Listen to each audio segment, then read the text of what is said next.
అందమైన చర్మ సౌందర్యం మీ సొంతం. Second aqua radiance deep cleansing gel.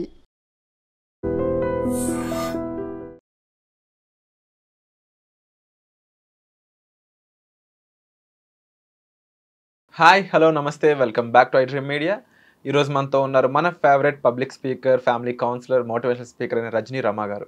అయితే సమాజంలోకి కొత్త రకమైన వింత రకమైన జంటలు అయితే వస్తున్నారు. దీనికి సంబంధించి కొన్ని ఇమేజెస్ అయితే ఇక్కడ మీకు మన వాళ్ళు పబ్లిష్ చేస్తారు, చూడండి క్లియర్గా. అంటే జనరల్గా బండి మీద వెళ్తుంటే ఆ అమ్మాయి వెనకాల కూర్చోవడం అనేది సహజం. మరి వీళ్ళకి సహజమైన విషయాలు నచ్చవేమో తెలియదు, కానీ ఒక జంట విచిత్రమైన సాహసాలు చేస్తున్నారు హైదరాబాద్లో. అమ్మాయి ఎదురు కూర్చొని రివర్స్లో విచిత్రమైన విన్యాసాలు చేస్తున్నారు. దాని గురించి ఎందుకు ఇలాంటి వింత పోకడలు వస్తున్నాయి సమాజంలో అనేది మనకి రజనీ రమ గారు చెప్తారు, తెలుసుకుందాం అదేంటో. నమస్కారం మ్యామ్. నమస్తే విరాట్. జనరల్గా అంటే సమాజంలో ఈ మధ్యకాలంలో ఏదైనా సహజంగా ఉంటే నచ్చట్లేదేమో ఎవరికి కూడా. ఉండడం నచ్చట్లేదేమో బహుశా.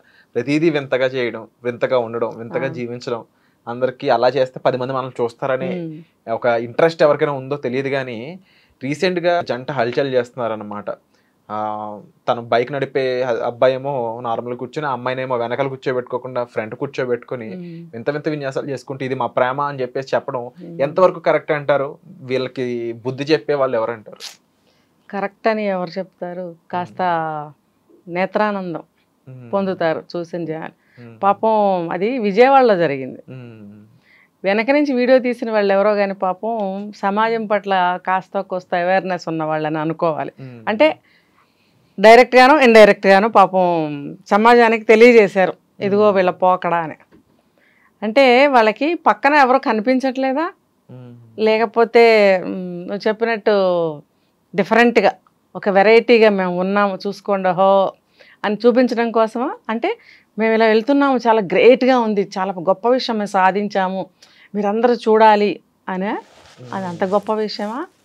మరి వెంటనే ఎవరో వీడియో తీశారో కానీ ఆపి లాగి దవడ మీద ఒకటి వస్తే సరిపోయింది.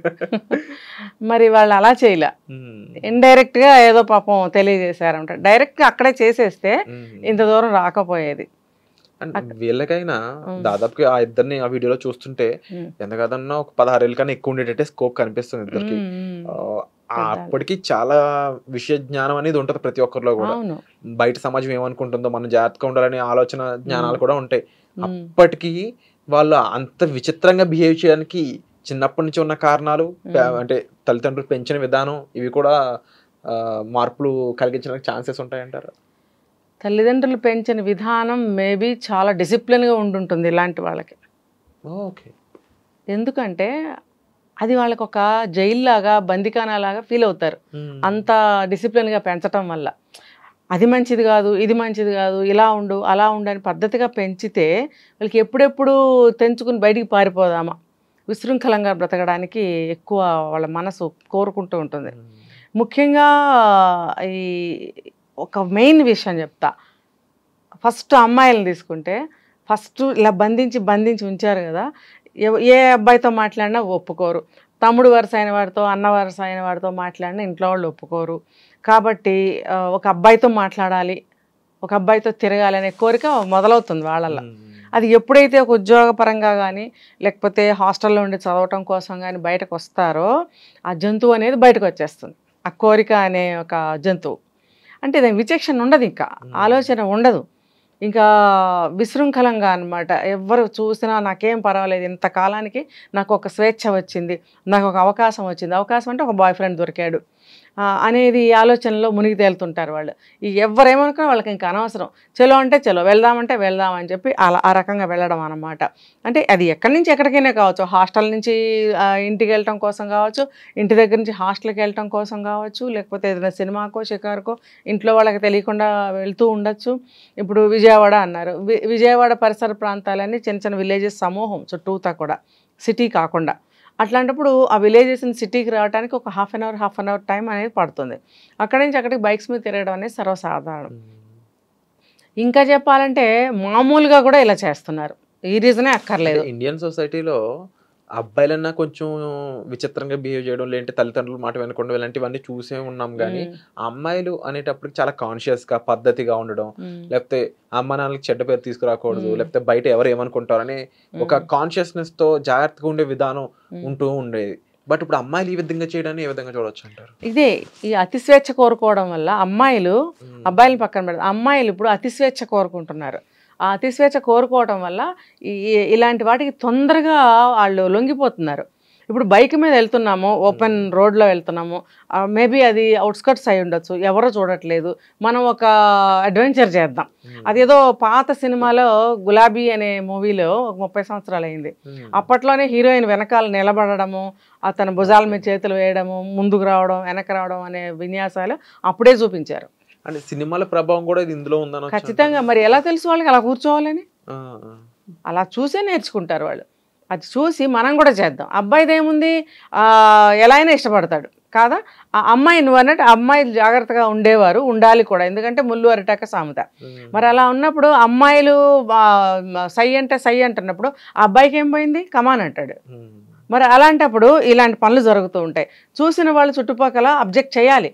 ఇది సమాజాన్ని తప్పుదోవ పట్టించడము, సమాజాన్ని భ్రష్టు పట్టించడము, సమాజాన్ని నాశనం చేయడము. ఎలా అంటే అదే అమ్మాయి చూస్తుంది, ఏ అబ్బాయి చూస్తాడు, వాడికి అందులో ఆ కోరిక కలగదనేంటి? వాడు కూడా ఇంకో అమ్మాయిని తీసుకుని అలా వెళ్ళాలని కోరిక పుట్టదా? లేదా ఒక అమ్మాయికి నేను కూడా బాయ్ ఫ్రెండ్తో వెళ్తే బాగుండు అంటే ఒకళ్ళని చూసి ఒక సిగరెట్ కాలుస్తుంది ఒక అమ్మాయి. ఎన్ని వేల మంది అమ్మాయిలు సిగరెట్లు కాలుస్తున్నారు.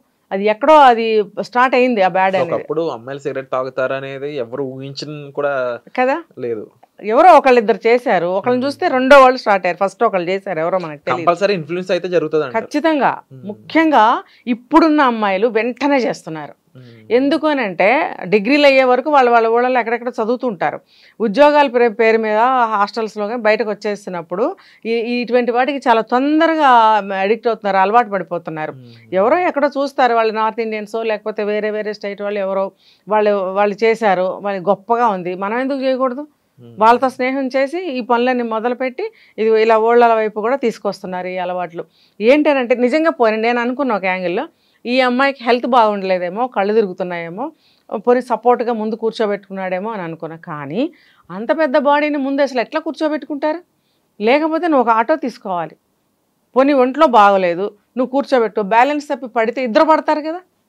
మరి అంత ఫాస్ట్గా బండి వెళ్తున్నప్పుడు ఇద్దరు పడితే ఏమవుతుంది? కాలో చేయి ఎరుగుతుంది, లేదా ప్రాణం హాని జరగచ్చు. మరి అలాంటి అడ్వెంచర్ అవసరమా? లేదు హెల్త్ బాగానే ఉంది అని అనుకున్నప్పుడు ఒళ్ళు బలుపా, పొగరా? ఇప్పుడు సమాజాన్ని చెడగొట్టడమే కదా ఇదంతా. ఊరుకోకూడదు ఇలాంటి వాళ్ళని. ఎవరు చూసారో వాళ్ళు అక్కడ ఏదో ఒకటి వాళ్ళకి చేయాలి శాస్తి.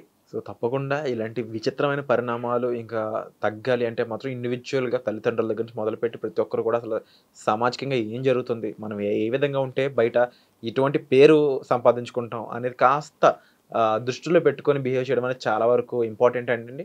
అయితే రజనీ రామ్ గారు ఇచ్చిన ఈ వ్యూ మీద మీ అభిప్రాయం ఏంటో కామెంట్ సెక్షన్లో తప్పకుండా ఆ జంట గురించి మీరు మెన్షన్ చేయండి. థ్యాంక్ యూ సో మచ్ అక్క, ఇలాంటి విషయాలపై మీరు స్పందిస్తున్నందుకు. నిజంగా ప్రస్తుతం ఉన్నటువంటి సమాజం దేనికి ప్రయారిటీ ఇస్తుంది? ఆర్థిక సంబంధాల చుట్టూ మాత్రమే తిరుగుతుంది. మళ్ళీ ఎన్నికలంగానే చాలా విరక్తి కలుగుతాం. మంచి అనిపిస్తుంది కదా, లేడీస్ కూడా ఛాలెంజింగ్ జాబ్స్ చేసినప్పుడు చాలా బాగుంటది. ట్రాఫిక్ అసిస్టెంట్స్ గా నియమించిన ట్రాన్స్జెండర్స్ అందరితో సాల్యూట్ చేయించుకుంటున్నారు. ఫుడ్ డెలివరీ ఇవ్వటానికి వెళ్ళినటువంటి డెలివరీ బాయ్ అనిల్ పై కళ్ళ ముందు పెళ్ళండి